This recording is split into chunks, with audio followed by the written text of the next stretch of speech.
For the first warm-up exercise, you need a big piece of paper. I've got just some sketching paper. This is A3 size. If you've got A3, that's great. If you've only got A4, you can use that. You could maybe use 2 pieces of A4 together because you're going to be working with both hands, and we're going to be doing just some practicing circles just for a warm-up. So I'm going to use crayons. They're a bit easier to hold. But you can use pencils or pens, anything, it doesn't matter. If you want to, you could put some music on. I suggest, if you feel like it, close your eyes. Don't worry about what's happening on the paper. Just go with the movement of your hands. So I'm going to close my eyes and I'm just going to start drawing circles.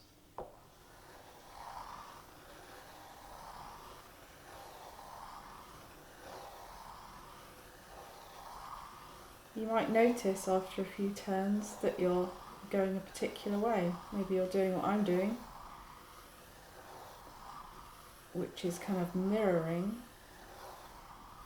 You might find that both hands are going in the same direction, both going clockwise or both going anti-clockwise.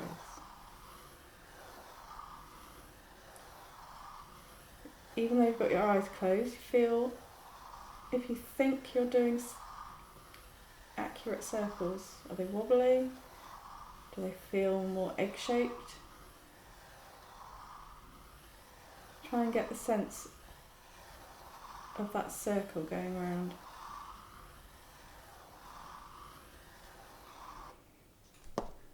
Now I'm going to open my eyes. It's very interesting. I think I started out and came back inwards, and they're not very circular. Actually, I would say it's a bit faint on here, but actually I would say my left hand is possibly more circular than my right hand, which is interesting. Now you can keep going with that as long as you like. Play a whole 3-minute long piece of music and keep going. I could pick something darker.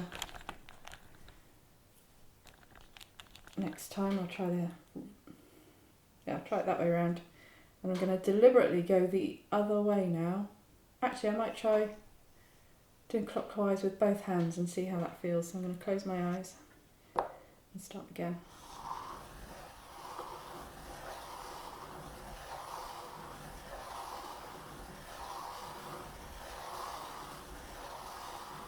Now you can keep going with this as long as you like. I'm going to open my eyes now just to have a look. I went bigger this time. It's getting a bit more confident maybe. Now I'm going to see how it feels I was going that way the first time. I'm going to swap over and I'm going to go this way, close my eyes again. And now I can feel I'm definitely deliberately going bigger.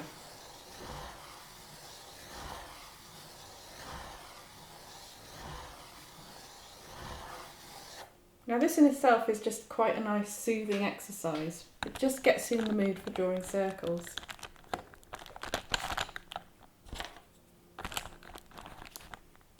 So I'm going to put this piece of paper away now.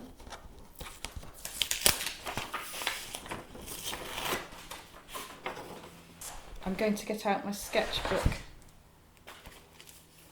for the next part. I've got a black pen. This is the Uniball. Any black pen will do, or any, it doesn't matter, you don't have to use black. You could use any colour.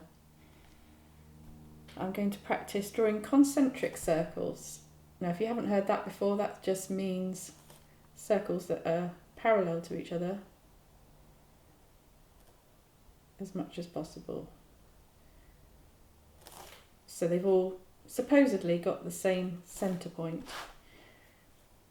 So mark your centre point. I'm going to do a small circle. I've got my hand resting on the paper as I'm doing these, which is okay when they're quite small. Let's see if you can join them up without making it too much of an obvious join. It's difficult. Try starting in a different place. Now I've been doing this quite a while and I'm still very wobbly, but this is something you can practice.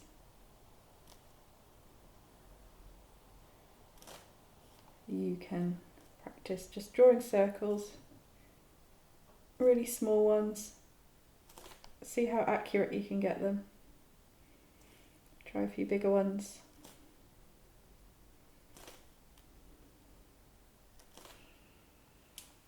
The other exercise I like to do is for lines, making lines. Practice drawing between 2 points. So I've marked 2 points, I'm just going to draw a straight line between them.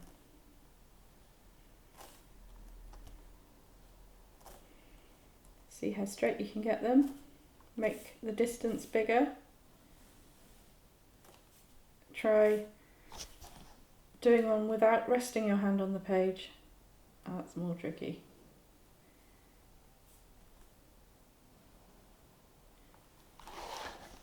Okay, lines and circles. What else do we need to do? Spirals. If you draw a spiral, you'll probably find you naturally do it one way, either anti-clockwise or clockwise. So try doing it the other way.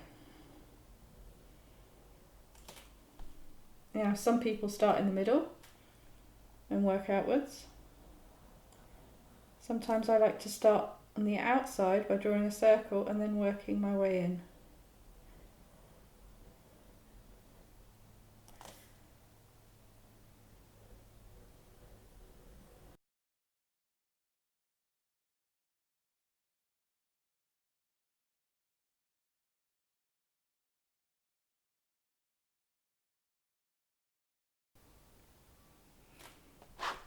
The next interesting thing to do is to try using your non-dominant hand. So I usually use my right hand. I'm actually fairly good with my left. Some people are better than others, but I'm going to try and do a circle with my left hand.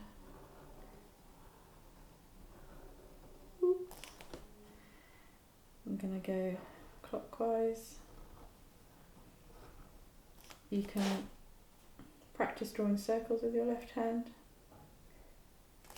This may seem like an odd thing to do. Why would you want to use your non-dominant hand? But actually, when you're using your non-dominant hand, the other part of your brain kicks in, the more creative part. And instead of your logical thinking, your creative thinking kicks in.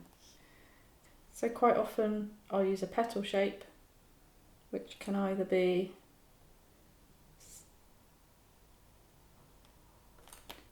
this kind of shape, which is kind of like an eye, curving round, curving back, and you can make these really thin and long, or you can make them short and fat. A sort of candle flame shape I use quite a lot. If you're starting from a point, it will go out and then taper in and the same back.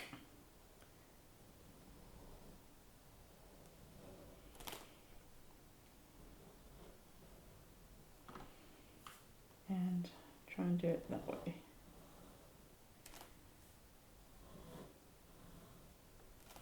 It's always trickier to do it one way than the other, which is why I end up turning my paper around a lot.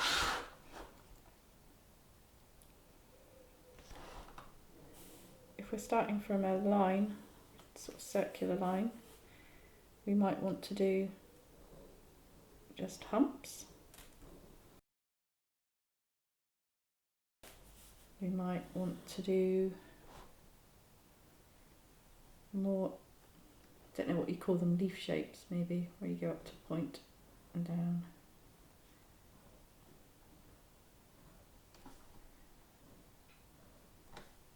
We might want to do the candle flames.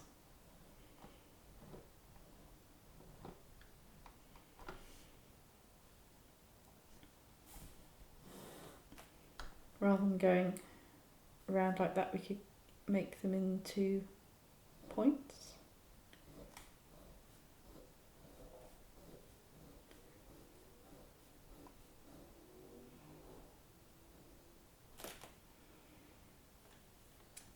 the candle flame or sort of petal shape, I guess you call them, these ones, you can either do those long and thin, or you can do them wide and flat, more like a bracket. Like that. And then you can look at patterns within your shapes. So with this one, they're a bit like leaves. You could do leaf veins.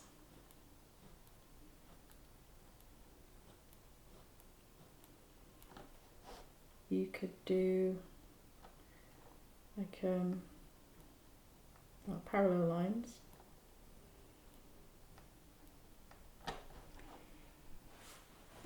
And then within the shape you could do another shape. And keep going with that. You can do little marks for interest.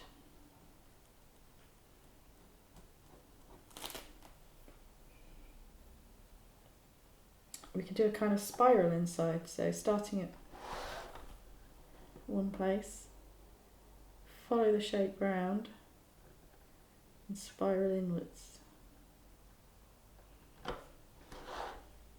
We could fill the shape with circles.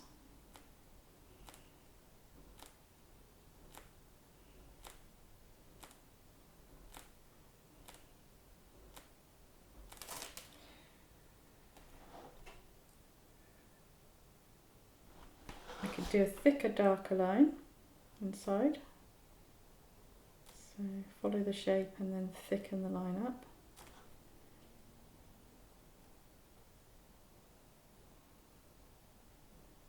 Could do another one inside. Could do dots.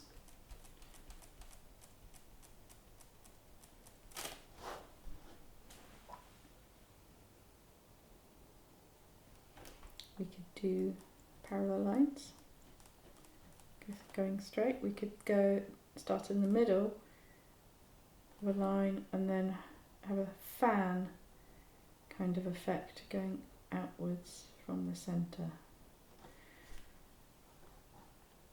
If you do parallel lines, you can leave them like that, or you could colour in every other one,